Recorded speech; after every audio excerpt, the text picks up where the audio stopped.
Mo, what should the Reds do about their pitching issues? Well, you got to kick Edinson Volquez out of the rotation. Look, he's made 8 starts this season. That's about a quarter of the starts he's going to make this year. Pretty substantial sample size. He hasn't pitched past the 6th inning. He continues to be inefficient with his pitches, and he continues to walk guys. 5 of them today. He came into today's start leading the league in walks, which is amazing for a guy who doesn't pitch into the 7th or 8th inning.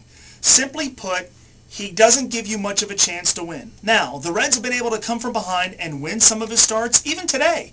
They fell behind 3-0 and tied the ball game, only to lose it in the 9th inning.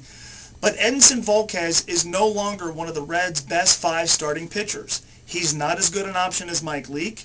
He's probably right now not as good an option as Dontrell Willis.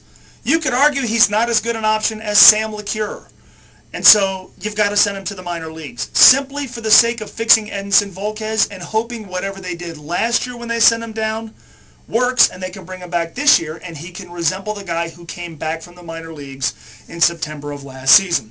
You've got the issue with Jose Arredondo. Now, ideally, Edinson Volquez is pitching well, and it's really simple.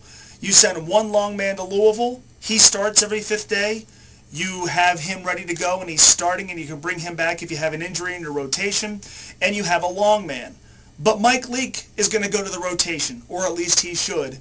And so your issue with 2 long men has been solved, and you're not going to send Sam LeCure out, so it's really simple. Arredondo comes, Volquez goes, Leake goes into the rotation, and for now we're going to leave Aroldis Chapman where he is. Look, if he's not very good, you can yank him after a batter or 2. Give Brian Price an opportunity to work with him. You could slide him down the depth chart in the bullpen. He can pitch in the 6th inning or 5th inning. You can bring him in a mop-up role. You can bring him in when you're up by a lot or down by a lot. You could lessen the importance of his appearances, and maybe he gets his confidence back, and Brian Price gets a chance to work with him mechanically. You would leave him if you sent him out and just brought Arredondo here. You only have one left-hander in the bullpen, and right now I'm not willing to make the switch from Aroldis Chapman to a Matt Maloney or a Daniel Ray Herrera. So let's see what Brian Price can do with Aroldis Chapman and see what happens when you give him opportunities that are fail-safe, where there's not a lot of pressure, and if the wildness persists, then we explore other options, and those, of course, would include sending him to the minor leagues. I'm not yet willing to do that, but I am with Edinson Volquez.